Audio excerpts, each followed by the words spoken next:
कैसे हैं आप सब। मैं सीए गुरु गुप्ता आप सबका स्वागत करता हूं हमारे इस सेशन में।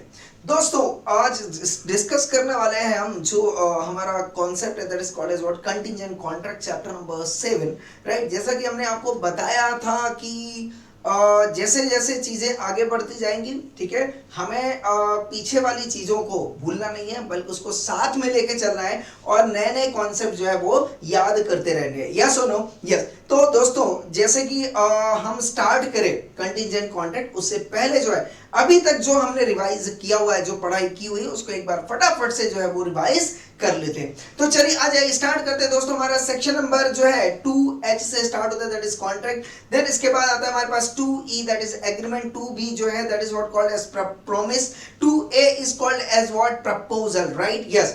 देन इसके बाद section number 3 that is mode of the communication. Section number 4 है when communication gets completed. Section number 5 है when revocation of offer and acceptance gets completed. Section number 6 है दोस्तों when offer comes to an end. Section number 7 है that is called as what acceptance must be absolute and qualified. section number 8 है acceptance must be communicated, expressed or impliedly. section number 9 है offer must be communicated, expressed or impliedly. section number 10 है दोस्तों that is validity of the contract. section number 11 है that is competency to the contract. section number 12 है unsound mind की बात करता है.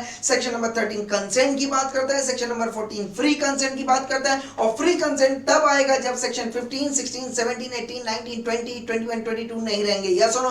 मतलब सेक्शन नंबर 16 क्या हो गया दोस्तों? That is coercion. yes or no? yes. section number 16 undue influence. section number 17 that is called as what? fraud. section number 18 is called as misrepresentation. section number 19 is called as what? consequences of coercion, fraud and misrepresentation. section number 19A talks about the consequences of undue influences.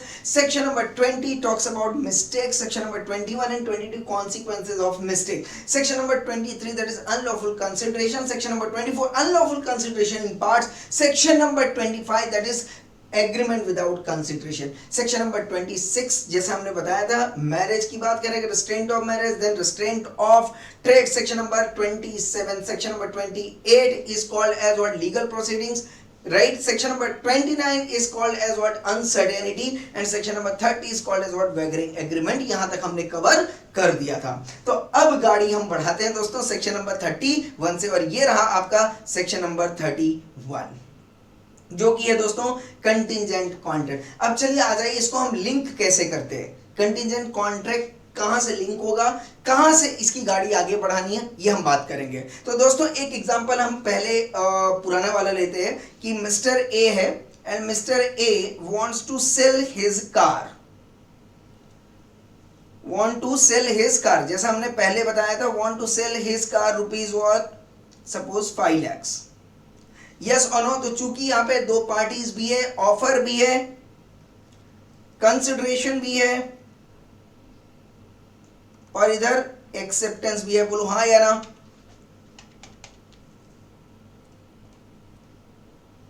Okay सब कुछ है. तो मैं ये क्या बोलूंगा दोस्तों? Valid agreement. बोलो हाँ या ना?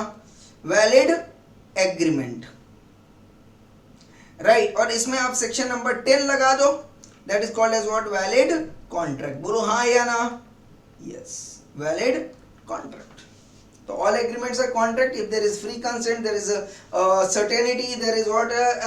Express declared not to be void. Agreement express declared not to be void. ये सारी चीजें हैं तो कॉन्ट्रैक्ट जो है वैलिड कॉन्ट्रैक्ट हो जाएगा. सोचो दोस्तों ऐसा एग्रीमेंट बन रहा था ए और बी के बीच में, पर यहां पे ए ने कुछ नया कर दिया. इस बार क्या कर दिया? अभी देखो यहां तक था तो कोई दिक्कत नहीं थी, वैलिड कॉन्ट्रैक्ट वगैरह सारी चीजें बराबर थी. पर अगर एग्रीमेंट बनाते वक्त ए ने बी से ये बोला कि मैं ये कार बेचना चाहता हूं, will you buy my car at the rate of rupees 5 lakhs.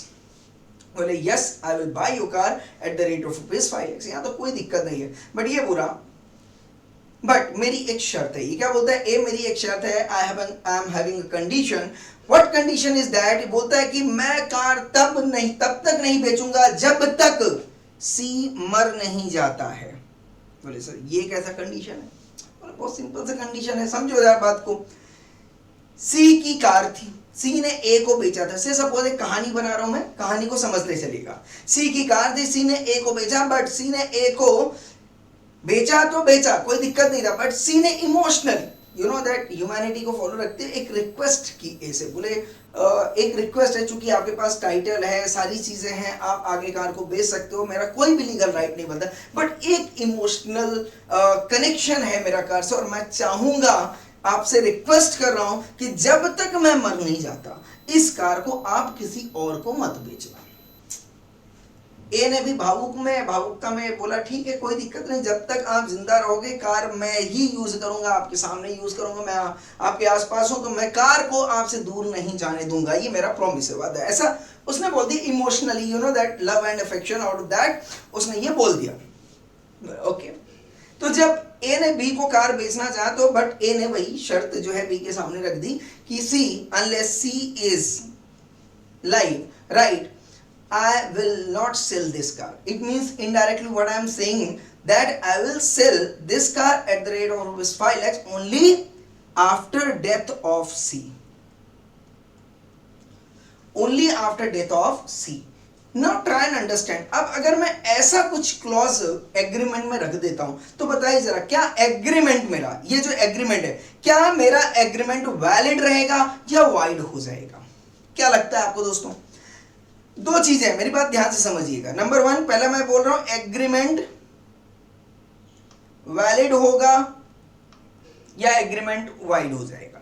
तो वाइड के लिए अपन चेक कर लेते हैं, सेक्शन नंबर 11, 20, 21, 22 नहीं आएगा, 23, 24, 25, 26, 27, 28, 29, 30। और अगर आप देखोगे तो इन सारे सेक्शंस में ये कंडीशन कहीं भी स्टैंड नहीं कर रहा है।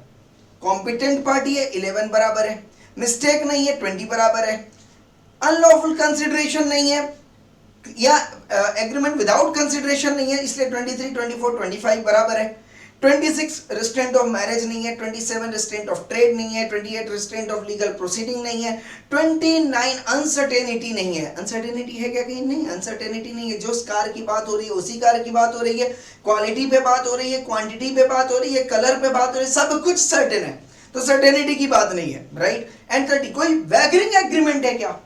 वैगरिंग एग्रीमेंट क्या होता है दोस्तों? एक बार वैगरिंग एग्रीमेंट को फिर से देख लेते हैं। वैगरिंग एग्रीमेंट बोलता है जहां पे हम शर्त लगाते हैं, हैपनिंग और नॉट हैपनिंग ऑफ इवेंट। क्या यहाँ पे कोई शर्त लगा रहा है? बोलो जरा, यहाँ पे सिर्फ और सिर्फ कंडीशन दी जा रही है। अच्छा, 30 में क्या होता है? रेसिप्रोकल प्रॉमिस भी होता है कि एक प्रॉमिस ये करेगा तो दूसरे हाथ प्रॉमिस ये करेगा। यहाँ पे ऐसा कुछ है क्या? ए के साथ साथ क्या बी कुछ प्रॉमिस ऐसा कर रहा है? रेसिप्रोकल प्रॉमिस नहीं कर रहा है। एग्रीमेंट वैगरिंग एग्रीमेंट नहीं है। वैगरिंग एग्रीमेंट कब होता है दोस्तों? जब हैपनिंग और नॉट हैपनिंग ऑफ इवेंट हो and on that basis there is promise to pay money और money's worth and as a result सामने वाला पार्टी भी made what? Reciprocal promise. Yes और नो? तो वैगरिंग एग्रीमेंट हो, तो वैगरिंग एग्रीमेंट भी नहीं था, तो इतनी सारी चीजें नहीं थी, तो एग्रीमेंट कहीं से वाइड हो नहीं रहा था। अच्छा, एक चीज और पकड़ लेता हूँ, 56 वाला। क्या ये इम्पॉसिबल सी चीज है क्या? नहीं, इम्पॉसिबल एक्ट नहीं है, तो डेफिनेटली 56 भी अप्लाई नहीं हुआ। मतलब हर तरीके से एग्रीमेंट, कहीं पे भी स्कोप नहीं है कि एग्रीमेंट वाइड हो जाए। तो डेफिनेटली अगर आप कोई कंडीशन पुट करते हो, मेरी बात पिक्चर क्लियर कर लीजिएगा दोस्तों, तो कोई भी कंडीशन का पुट करना एग्रीमेंट को वाइड नहीं बनाता, एग्रीमेंट वैलिड रहता है। एग्रीमेंट क्या रहता है? वैलिड रहता है। ओके, चूंकि एग्रीमेंट वैलिड है एंड इसके साथ साथ क्या लग गया दोस्तों? सेक्शन नंबर 10, तो कॉन्ट्रैक्ट ये बन गया and that contract is very much valid contract. तो एक चीज पिक्चर क्लियर कर लेना कि ऐसे एग्रीमेंट जिसमें क्या हो? कंडीशन हो, तो मैं उसको बोल सकता हूं कंडीशनल एग्रीमेंट, राइट। तो कंडीशनल एग्रीमेंट का पहला पॉइंट क्या होना चाहिए? वैलिड कॉन्ट्रैक्ट होना चाहिए। क्या बोला मैंने? वैलिड कॉन्ट्रैक्ट होना चाहिए। क्या होना चाहिए? वैलिड। अगर कॉन्ट्रैक्ट वैलिड नहीं रहा तो वाइड एग्रीमेंट, तो वाइड एग्रीमेंट तो बात ही खत्म होगी, तो फिर यहां कुछ नई कहानी गढ़ने का कोई रीजन ही नहीं है। तो अगर मैं दोस्तों नई कहानी गढ़ रहा हूं, इसका मतलब कुछ नई चीज आ रही है। नई चीज आ रही है मतलब जितनी चीजें पहले थी वो वैलिड होना चाहिए। है सर वैलिड? ओके, तो इसमें नई चीज क्या हुई दोस्तों? इस क्लॉज में, इस एग्रीमेंट में नई चीज क्या हुई कि वी पुट अ कंडीशन। क्या किया हमने? हमने कंडीशन दे दिया, राइट। यस, कंडीशन के तौर पे क्या हो रहा है समझना। ए बोल रहा है बी से ये कार सेल तब होगी, कार सेल तब होगी जब क्या होगा, डेथ होगा। पिक्चर क्लियर और नॉट क्लियर? यस। तो कंडीशन किस चीज की हो गई, इफ मतलब कंडीशन, इफ मतलब कंडीशन क्या होएगा, सेल होएगा। सेल मतलब क्या हो गया दोस्तों, subject matter, right. Sale of car is subject matter. अच्छा ये सब्जेक्ट मैटर किस पे डिपेंड कर रहा है, डेथ। डेथ मतलब व्हाट, इवेंट। डेथ मतलब क्या हो गया, इवेंट। मेरी बात समझ में आ रही है क्या, डेथ मतलब क्या हो गया, इवेंट। अगर ये इवेंट होगा, अच्छा ये एक तो ये बताओ, ये इवेंट सर्टेन है क्या, इस केस में क्या ये इवेंट सर्टेन है, नहीं। डेथ कब होगा किसी को पता है क्या, at the time of making contract, no. तो जो इवेंट है वो क्या है दोस्तों, अनसर्टेन इवेंट है। पिक्चर क्लियर करते रहेगा। पहला तो कंडीशन है और कंडीशन के बेसिस पे क्या हो रहा है, अनसर्टेन इवेंट हो रहा है। अनसर्टेन इवेंट है, हो भी सकता है नहीं भी हो सकता है। तो हैपनिंग और नॉट हैपनिंग ऑफ इवेंट, सबसे पहली बात क्लियर करिएगा, यस और नो, हैपनिंग और नॉट हैपनिंग ऑफ इवेंट। अब यहां पे मेरी बात ध्यान से समझ लेना, कंडीशन हो गया, दूसरा uncertain event, uncertain event, happening और नॉट हैपनिंग, हो भी सकता है नहीं भी हो सकता है, राइट। अच्छा ये इवेंट जो है, मेरी बात ध्यान से समझना, क्या रिलेटेड टू द कॉन्ट्रैक्ट है, क्या ये सेल इसके कारण अफेक्ट कर रहा है, यस। तो it is uncertain event is collateral to the contract, collateral to the, बोलो हाँ या ना, yes, collateral to the contract. तो जो भी कॉन्ट्रैक्ट बनने वाला है, राइट, उससे क्या है, ये रिलेटेड है, क्या है, ये रिलेटेड है। पिक्चर वेरी क्लियर रखिएगा, ठीक है। अच्छा ये बताइए, डेथ जो है किसकी होने वाली है, सी की, और सी क्या पार्टी टू द कॉन्ट्रैक्ट है, नहीं, सी पार्टी टू द कॉन्ट्रैक्ट नहीं है। तो क्या सी एकदम अलग ही बंदा है, यस। इसका कोई भी लेना देना है क्या कॉन्ट्रैक्ट से, नहीं। तो कहने का मतलब क्या हुआ कि जो ये इवेंट है, event must be independent, that uncertain event जो है must be independent from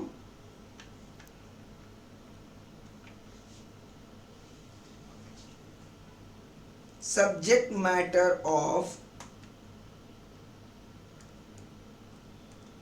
contract, yes और नो, यस, बराबर है। अच्छा ये बताइए मेरे को, ए क्या बोल रहा है कि मैं कार तब बेचूंगा जब सी की डेथ हो जाएगी, राइट, यस। अगर मान लो कार ए ये बोलता कि मैं कार तब बेचूंगा, मेरी बात ध्यान समझिएगा, मैं कार तब बेचूंगा जब मैं 30 साल का हो जाऊंगा, से सपोज अभी ये था 28 साल का और अब ये हो जाएगा 30 साल। तो अगर ये कंडीशन ऐसे रखता है तो मेरे को एक बात बताइए, 28 से 30 साल आने पे, मेरी बात ध्यान समझिएगा, 28 से जो 30 साल आ रहा है, कौन आ रहा है, ए आ रहा है, ए आ रहा है, राइट, यस। तो यहां पे बताइए किसी भी तरीके की कंटिंजेंसी है क्या, कंडीशनल एग्रीमेंट। एक बात ध्यान समझिए, कंडीशनल एग्रीमेंट तो है, कंडीशन अभी भी है, इस वाली कंडीशन में भी, इसमें भी।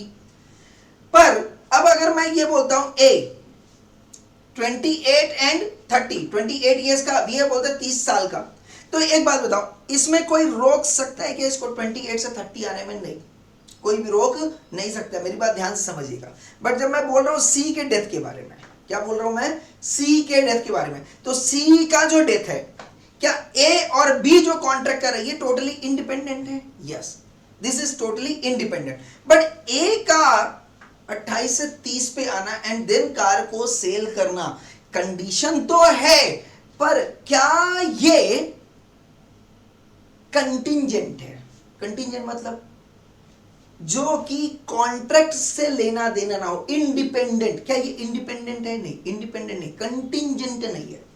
कंटिंजेंट मतलब, मैं फिर से बोल रहा हूं, कंटिंजेंट का मतलब दो चीजें होना चाहिए, क्या, तो एक तो इंडिपेंडेंट फ्रॉम द कॉन्ट्रैक्ट होना चाहिए, क्या होना चाहिए, जो शर्त रखी गई, जो इवेंट होने वाला है वो इंडिपेंडेंट टू द कॉन्ट्रैक्ट होना चाहिए। And second, there should not be merely a will of promiser, यहां पे जो 28 से 30 पे आ रहा है, ये कौन आ रहा है? ए की एज है, आ रहा है बात समझ? तो ए जो सेल करना चाहता है, क्या sale of car is under the control of A? Yes, under the control of A. तो यहां पे बोल रहा है ये सेल में, ठीक है भाई मैं कर रहा हूं, but it is under my control, मैं 2 साल बाद मैं बेच दूंगा, ये मुझे पता है। पर इस केस में, पहले वाले केस में सी कब मरेगा ये ए को पता नहीं, मतलब पुराने वाले केस में ए के कंट्रोल में, ए के कंट्रोल में कॉन्ट्रैक्ट नहीं है। आ रहा है बात समझ में? यस। तो क्या मैंने बोला, ये कॉन्ट्रैक्ट कंटिंजेंट कॉन्ट्रैक्ट की कैटेगरी में तब आएगा जब इसमें नंबर 1 क्या हो दोस्तों? कंडीशन हो। क्या हो? कंडीशनल एग्रीमेंट होना चाहिए। एंड नंबर 2, कंडीशनल एग्रीमेंट के साथ साथ क्या होना चाहिए? Independent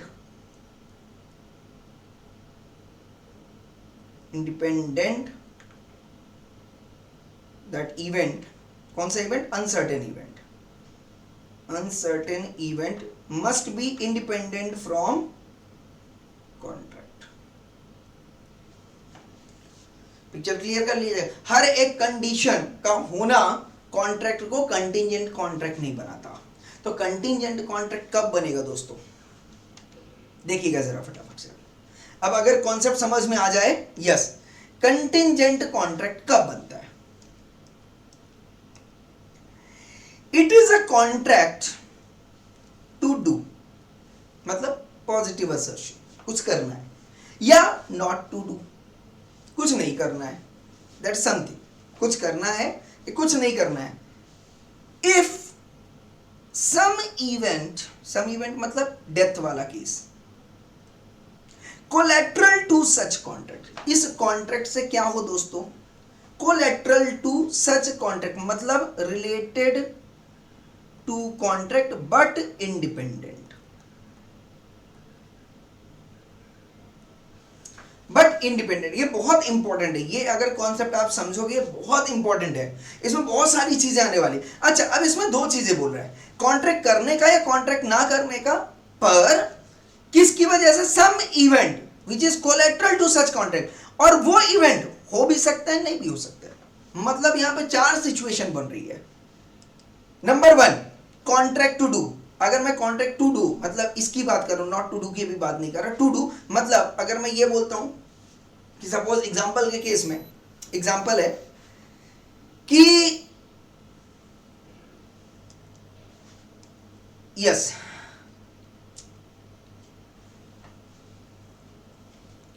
A will pay to be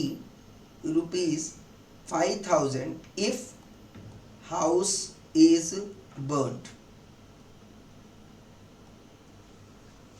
again आ गया यहाँ पे कॉन्सेप्ट इफ का। अगर अगर अगर ये लग गया, मतलब एक कंडीशन आ गया यहाँ पे, पिक्चर क्लियर कर लीजिएगा। अगर केस स्टडी में इफ जैसा कॉन्सेप्ट आ गया दोस्तों, तो 100% वो कंडीशनल एग्रीमेंट है। पर वो क्या कंडीशनल एग्रीमेंट कंटिंजेंट होगा या नहीं होगा, ये कौन बताएगा? सेक्शन नंबर 31 बताएगा। Every conditional agreement is not a contingent contract. Clear और नॉट क्लियर? यस। तो उस कंडीशन के साथ साथ क्या होना चाहिए वो मैं आपको बताने वाला हूं।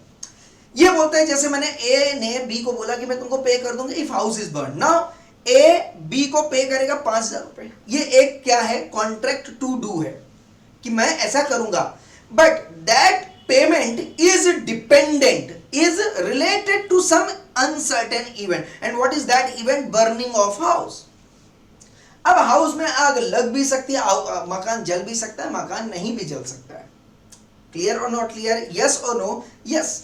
अच्छा, एक बात बताओ, क्या इसे वैगरिंग एग्रीमेंट बोला जाएगा? सर इसमें वैगरिंग एग्रीमेंट है ना, कैसे हैपनिंग और नॉन हैपनिंग ऑफ इवेंट। हाँ बिल्कुल सही बात है सर, ये हाउस इज बर्निंग और नॉट बर्निंग, हैपनिंग और नॉन हैपनिंग ऑफ इवेंट है, and there is promise to pay ₹5,000 है। बोले यस सर ये तो है, पर क्या बी ने कुछ प्रॉमिस किया क्या? नहीं, रेसिप्रोकल प्रॉमिस नहीं है, इसलिए वैगरिंग एग्रीमेंट नहीं होगा। वैगरिंग एग्रीमेंट में हमेशा क्या होता है दोस्तों? गेनिंग और लूजिंग सिचुएशन होता है। एक जीतेगा तो दूसरा हारेगा, एक हारेगा तो दूसरा जीतेगा। That is winning and losing game है। यस और no? Yes. Probabilities is always 50% 50%। एक जीतेगा तो एक हारेगा। तो दोनों के जीतने के चांसेस 50% है, दोनों के हारने के chances 50%। Clear not clear? Yes, इसलिए ये वैगरिंग एग्रीमेंट। कंटीजेंट है क्या? कंटीजेंट में भी अगेन हैपनिंग, टू डू मतलब हैपनिंग और नॉट टू डू मतलब नॉट हैपनिंग। तो it is a contract of happening और not happening something but dependent upon some event which is uncertain and collateral to such contract, मतलब related to such contract. अब ये related मैं बोल रहा हूं, क्या ये रिलेटेड है? Yes, it is related, it is linked with this contract but not dependent, but not depend. मकान का जलना या ना जलना ये टोटली इंडिपेंडेंट चीज है, ना ही ये ए के कंट्रोल में, ना ही ये बी के कंट्रोल। पर ए ने बी को प्रॉमिस किया है पे करने का, अगर मकान जल जाएगा तो मकान का जलना is totally independent thing, though it is related, though it is linked with the contract. I hope I am clear और not clear? Yes. And house का जलना, मकान का जलना ए के कंट्रोल में नहीं है, it is not under the it is not merely a will of what promiser, it is not merely a will of what promiser। yes or no? आग का जलना एक के विल पे निर्भर नहीं करता है। I hope I am clear और नॉट क्लियर? यस। तो मेरी बात ध्यान से समझिएगा, it is a contract to do और not to do something if some event collateral to such contract does और डज नॉट हैपन। तो इसमें कितने सिचुएशंस बने? टोटल यहाँ पे 4 सिचुएशंस बने दोस्तों। नंबर 1, अगर कॉन्ट्रैक्ट टू डू है, देखो यहाँ पे contract to do bear the risk of burn if fire will be occurred. I take the risk of burning of house if there is a fire, right? Yes. मान लीजिए fire event हो गया तो actual fire occur, तो contract क्या बना? Contract for risk coverage if house is burn if there is a fire. इस तरह का कॉन्ट्रैक्ट बना या नहीं बना? यस। तो ये बोल रहा है कि I will pay to B 5000 if house is burning, मतलब कॉन्ट्रैक्ट टू डू, एग्रीमेंट हम कर रहे कि भैया मैं 5000 दूंगा, तो कॉन्ट्रैक्ट टू डू हो गया, but that is dependent upon what some event, that is what called as burning of house, and that burning of house is in itself is very much independent to the contract, it is not dependent at all though it is linked with the contract. I hope I am clear और not clear? Yes. तो यहाँ पे कितनी situations बने दोस्तों? Contract to do, क्या बोल रहे हैं यहाँ पे?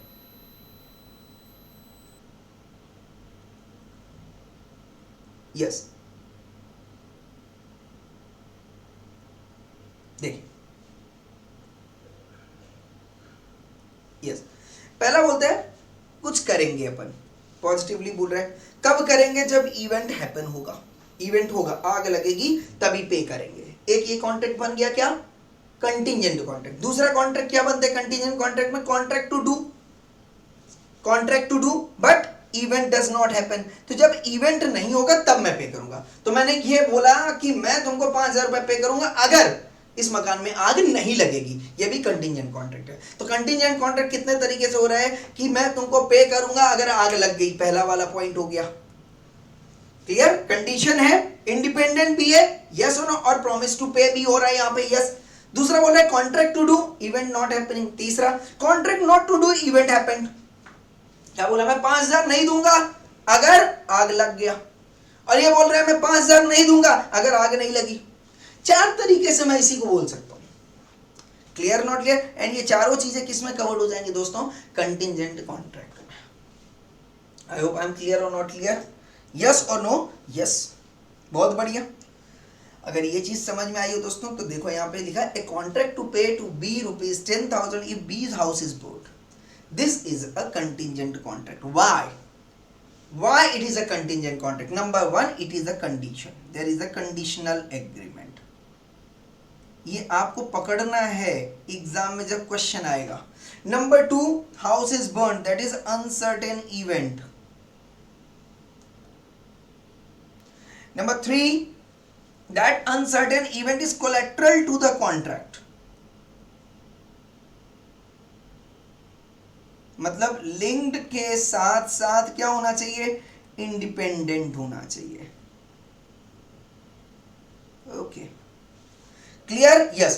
And it is not merely a will, burning is not under the will of A. Clear और नॉट क्लियर? यस। तो बर्निंग जो है that is this, not controlled by will of, by merely will of promiser. I hope I am clear. क्या ये conditions याद रहेंगे आपको? Yes, these are the essential characteristics of contingent contract. Clear और not clear? कितने तरीके से contingent contract हो सकते हैं? Now this is what called as essential characteristics. अब मैं दूसरा बोलता हूं रूल्स रिगार्डिंग कंटिंजेंट कॉन्ट्रैक्ट. दोस्तों, number 1, yes, contract to do, event happened. Contract to do, event not happening. Contract not to do, event happening. Contract not to do, event not happening. चार rule बने, और यही 4 rule दोस्तों आपके section है, that is 32, 33, 34, 35. Clear और not clear? Yes और no? आगे आइए देखते हैं ना, मजा आएगा. ओके, एक और इलस्ट्रेशन यहां पे आता है, इसको भी समझने की कोशिश कर लेते हैं. ओके, देखिए क्या बोल रहा है. एग्जाम में जब जाओ दोस्तों, तो आपको बहुत कॉन्फिडेंट होना चाहिए कि क्वेश्चन किस कॉन्सेप्ट से रिलेटेड है. On 1 January A agrees with B that if A gets a new car. ये लग गया if.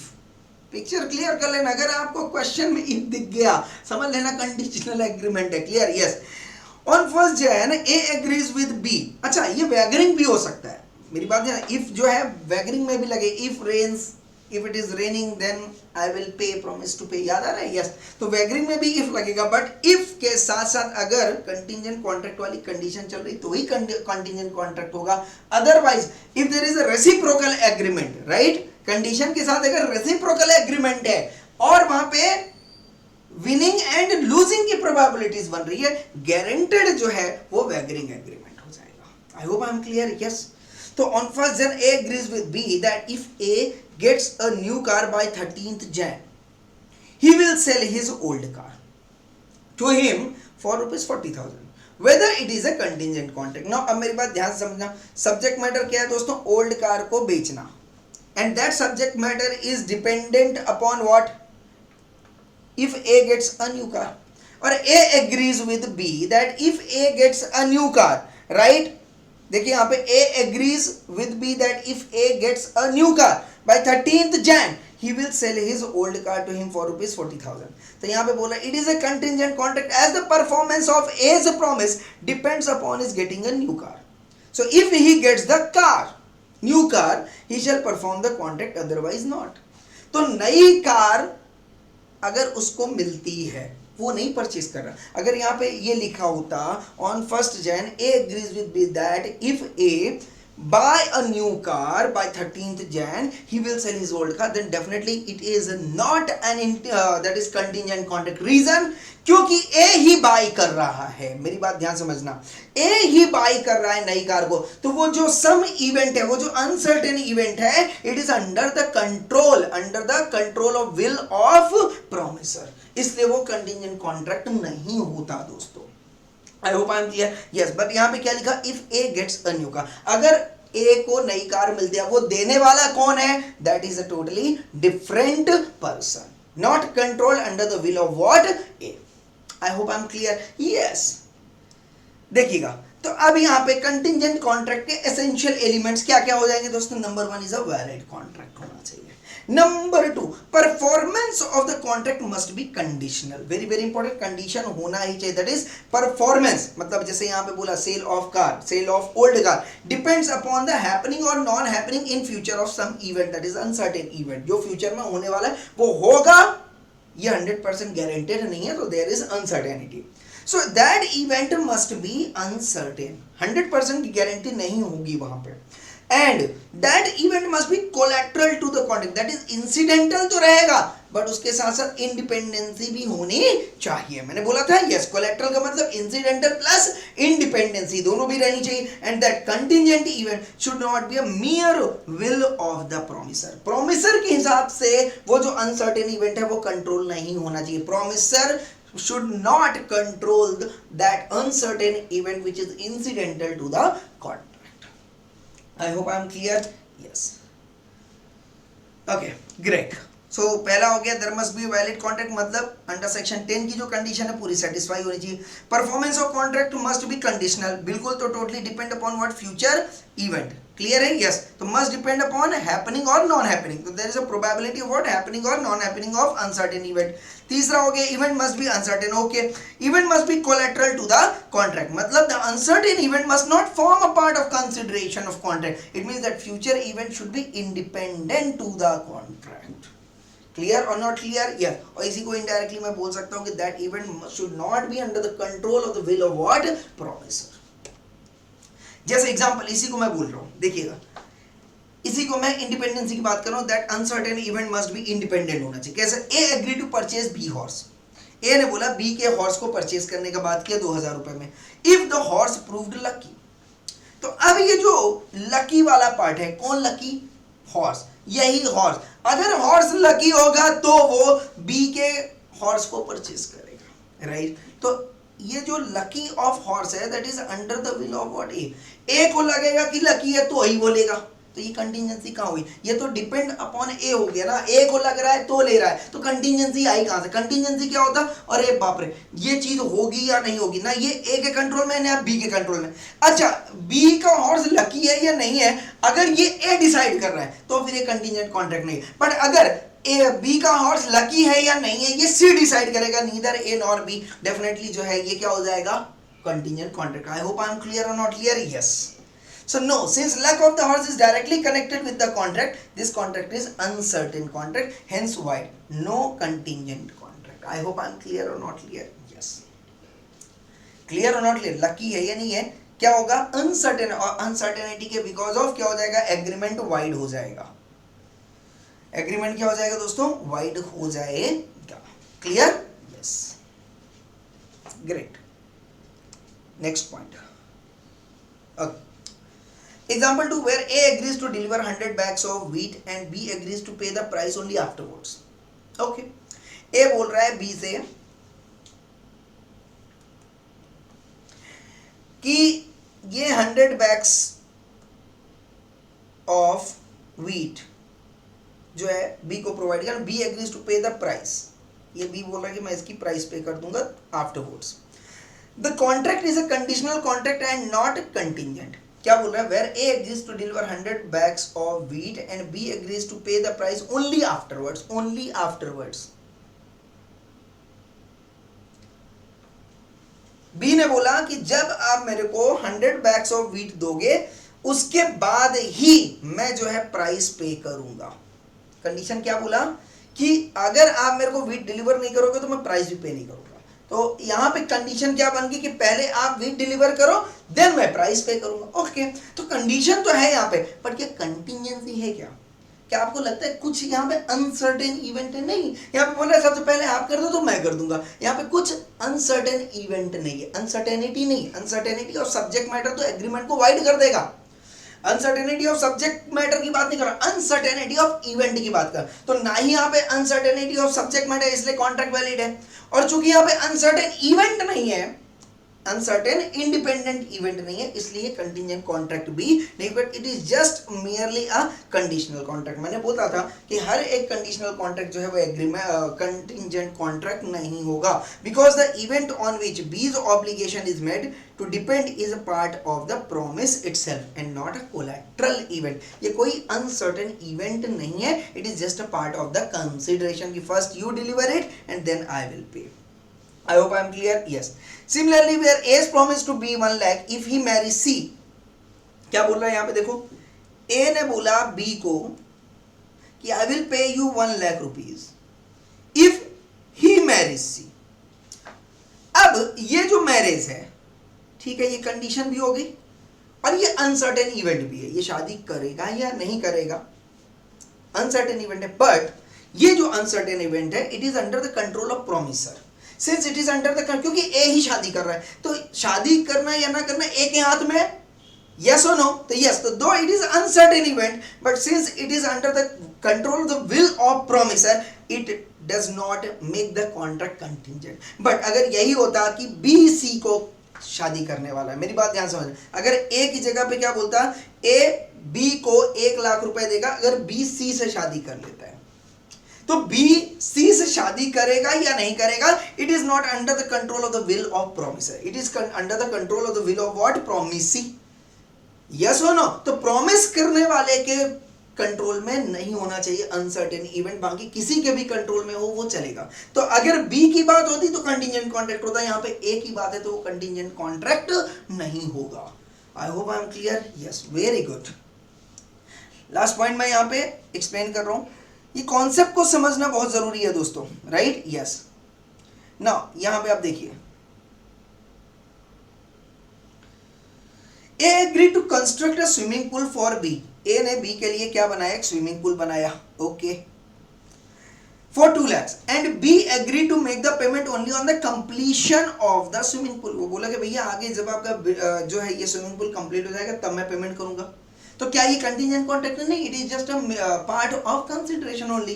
कंडीशन है, बट पेमेंट की बात क्या आ रही है कि कंप्लीट हो जाए तो मैं पे कर दूंगा। तो it is a part of what? Consideration. It is not a part of what? Uncertain event. क्या ये अनसर्टेन इवेंट है? नहीं, उसने सिर्फ पेमेंट कंसिडरेशन की बात की कि मैं कंसिडरेशन तब पे करूंगा जब आपका जो प्रॉमिस है वो आप पूरी परफॉर्म करके मुझे दे दोगे। So if you perform your promise then I will perform my promise. तो क्लियर और नॉट क्लियर? यस। तो पहले आप एग्जीक्यूट करो कॉन्ट्रैक्ट को, इसके बाद मैं अपना जो ऑब्लिगेशन है वो एग्जीक्यूट करूं। तो it is a part of the consideration, right? तो since it is not a contingent contract as the event construction of the swimming pool is directly connected with the contract, that is consideration to the contract. Clear or not clear?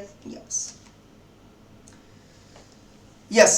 फिर मैंने बताया contingent event should not B mere a will of the promises. इसके लिए भी example, if promises to pay 1 lakh if he so chooses. क्या मतलब बोल रहा है? ए बोल रहा है मैं बी को तभी 1 लाख रुपए पे करूंगा अगर मुझे लगा तो।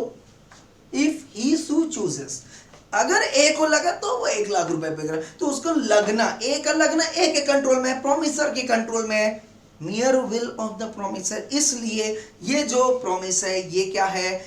कंडीशनल तो है बट कंटिजेंट नहीं है। I hope I am clear और नॉट क्लियर दोस्तों? यस। चलिए नेक्स्ट पॉइंट, एक और था, इसको भी देख लेते हैं फिर आगे चलते हैं। If A promise to pay B 1 lakh if it rains on 1 April. अब रेनिंग जो है, रेनिंग का होना या ना होना, बरसात का होना या ना होना, ना ए के कंट्रोल में है ना बी के कंट्रोल। बी की तो मैं बात ही नहीं करूंगी, ए के कंट्रोल में नहीं होना चाहिए, क्योंकि ए कौन है? प्रॉमिस है, प्रॉमिसर है। वो प्रॉमिस कर रहा है कि भैया 1 लाख रुपए में पे करूंगा अगर बारिश हुई 1 तारीख को। And A leave Delhi for Mumbai on a particular day. It is a contingent contract because going to Mumbai is an event no doubt within A's will, but raining is not merely his will. Clear or not clear? Yes. क्या बोल रहा है ये? A leave Delhi for Mumbai on a particular day. A leave Delhi for Mumbai, ये A के control में था कि भैया उसको कब मुंबई जाना, पर बारिश का होना डेफिनेटली जो है उसके कंट्रोल में नहीं है, hence it is a contingent contract. I hope I am clear. Yes. अब बात आती है सर, एसेंशियल कैरेक्टरिस्टिक्स तो मैंने आपको बता दी। क्या क्या बताया? पहला वैलिड कॉन्ट्रैक्ट होना चाहिए, नंबर 2 अनसर्टेन इवेंट होना चाहिए। अनसर्टेन इवेंट जो है कोलेटरल टू द कॉन्ट्रैक्ट होना चाहिए, right? And it should not be that, क्या बोला ना, कॉन्ट्रैक्ट, राइट? यस। तो contingency should not be affect merely by will of promisor, ये बात बताई मैंने। तो अब मैंने मान लिया कि अगर ये कैरेक्टरिस्टिक्स लगाया तो कंटिजेंट कॉन्ट्रैक्ट हो जाएगा। तो कॉन्ट्रैक्ट जो वैलिड कॉन्ट्रैक्ट है वो कंटिजेंट कॉन्ट्रैक्ट हो जाएगा बिकॉज ऑफ कैरेक्टरिस्टिक्स। तो कैरेक्टरिस्टिक्स वो जो पॉइंट आपको बताया था मैंने 1 2 3 4 5, ये 5 कंडीशन लगा दी तो कोई भी कॉन्ट्रैक्ट जो है कंटिजेंट कॉन्ट्रैक्ट हो जाएगा। पर कंटिजेंट कॉन्ट्रैक्ट की जो इन्फोर्सिबिलिटी है, इन्फोर्सिबिलिटी है वो कौन डिसाइड करेगा दोस्तों? रूल्स। और रूल्स का मतलब section number 32, 33, 34, 35, 36। I hope I am clear और नॉट क्लियर? यस और नो? यस। तो आप देखते हैं कि क्या कंटिजेंट कॉन्ट्रैक्ट को इन्फोर्स किया जा सकता है। इन्फोर्स मतलब क्या? कोर्ट में लाया जा सकता है। कहने का मतलब क्या हो गया कि कंटिजेंट कॉन्ट्रैक्ट में ए ने प्रॉमिस किया था बी को, तो अगर वो अनसर्टेन इवेंट हो गया, भाई अनसर्टेन इवेंट की वजह से प्रॉमिस किया था ना कि भाई अगर घर में आग लग गई तो मैं 5 लाख दूंगा, तो मान लो घर में आग लग गई, अब लगने के बाद इसने प्रॉमिस किया था कि 5 लाख रुपए दूंगा, अब मना कर रहा है। तो क्या ये एग्रीमेंट को कोर्ट में दाखिल कराया जा सकता है? ये डिसाइड करेंगे हम 32, 33, 34, 35, 36 में। आई होप आई एम क्लियर और नॉट क्लियर दोस्तों? यस और नो? यस। तो चलिए आ जाइए, देखते हैं। पहला आता है contingent contract dependent on happening of future uncertain event. Section number 32 क्या बोलता है? ध्यान से समझिएगा, मैंने 4 सिचुएशन बोली थी। क्या? Contract to do, contract not to do, contract to do on the basis of happening of event, contract to do on the basis of non happening of event, contract not to do on the basis of happening of event, contract not to do on the basis of non happening of event as a collateral to contract सब में। अब ये बोल रहे हैं दोस्तों contingent contract, contingent contract का मतलब कॉन्ट्रैक्ट टू डू और नॉट टू डू, दोनों भी, कॉन्ट्रैक्ट डू वाला या नॉट डू वाला, कोई भी, but on the happening of future uncertain event, मतलब मकान में आग लगनी है, ठीक है, हैपनिंग, आग लग गई, तो अब यहां पे उसने या तो प्रॉमिस किया हो कि मैं तुमको 5 लाख रुपए दूंगा, तो दो। और अगर आपने प्रॉमिस ये किया कि मैं तुमको 5 लाख रुपए नहीं दूंगा अगर घर में आग लग गई, तो घर में आग लग गई, happening, contract not to do, नहीं दूंगा। आ रहा है बात समझ में? यस और नो? यस। तो यहां पे बोला contingent contract dependent on happening of future uncertain event, ये सेक्शन 32 बताएगा। सेक्शन 33 क्या बताएगा दोस्तों? आगे समझ लो सिचुएशन। कंटिंजेंट कॉन्ट्रैक्ट मतलब कॉन्ट्रैक्ट टू डू और not to do dependent on non happening of future uncertain event. तो पहला वाला हैपनिंग, दूसरा वाला non happening. Third section number ये 32 हो गया, 33 हो गया, ये 34। ये क्या बोल रहे? कंटिंजेंट कॉन्ट्रैक्ट मतलब कॉन्ट्रैक्ट टू डू और not to do on happening of, ये ध्यान समझना, स्पेसिफाइड, यहां पे जो इवेंट है वो स्पेसिफाइड हो गया। कौन सा इवेंट? अनसर्टेन इवेंट, सब में अनसर्टेन इवेंट है, बट वो स्पेसिफाइड है विद इन फिक्स्ड टाइम। मतलब अब इस केस में क्या हो गया, एक टाइम डिसाइड कर दी कि स्पेसिफाइड टाइम, इसी वक्त के अंतराल अगर ये घटना घट गई और आपने जो भी प्रॉमिस किया है, क्लियर और नॉट क्लियर? यस। तो थर्ड वाले पॉइंट में क्या आ गया कि जो अनसर्टेन इवेंट हो रहे थे, अब ये किसी अंतराल में होगा, किसी पर्टिकुलर स्पेसिफाइड टाइम पे हुआ तभी इनफोर्सेबल है, अदरवाइज इनफोर्सेबल नहीं होगा। एंड चौथा क्या बोलता है? Contingent contract dependent on non happening of specified uncertain event within fixed time. ओहो, that is what called as 35। And 36 बोलता है contingent contract depend on impossible event, और इम्पॉसिबल इवेंट के केस में याद रख लेना वाइड एग्रीमेंट, राइट? यस। तो अगर इम्पॉसिबल एक्ट है तो सेक्शन 56, और कंटिंजेंट कॉन्ट्रैक्ट में जो इवेंट है वो अगर इम्पॉसिबल है, मैंने क्या बोला, मैं तुमको 5 लाख रुपए दूंगा अगर कल सूरज जो है पश्चिम से उगेगा, क्लियर और नॉट क्लियर? तो ये जो कंटिंजेंट कॉन्ट्रैक्ट आपने बनाया अभी अभी, क्योंकि सूरज का उगना पश्चिम से, ये क्या है? इम्पॉसिबल है। सूरज तो उगेगा अपने टाइम पे, ये सर्टेन है, बट आपने बोल दिया पश्चिम से उगेगा, ये इम्पॉसिबल इवेंट कभी हो ही नहीं सकता, और जो कभी हो ही नहीं सकता तो कंटिंजेंट कॉन्ट्रैक्ट का वहां पे कोई लेना देना ही नहीं, अगर है भी तो भी वो क्या हो जाएगा? Wide agreement. I hope I am clear. तो पूरा फोकस कहां पे रहेगा दोस्तों? 1, 2, 3, 4 पे।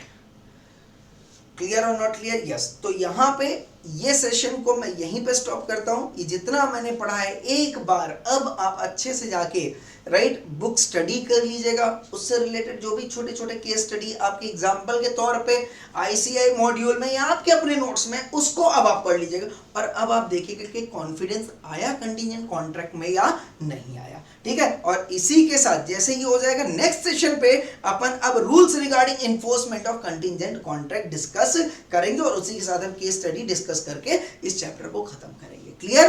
तो यहाँ पे आज यही सेशन यहीं पे खत्म करते हैं दोस्तों, नेक्स्ट सेशन पे मिलते हैं राइट केस स्टडीज के साथ। चलिए, thank you so much, thank you everyone.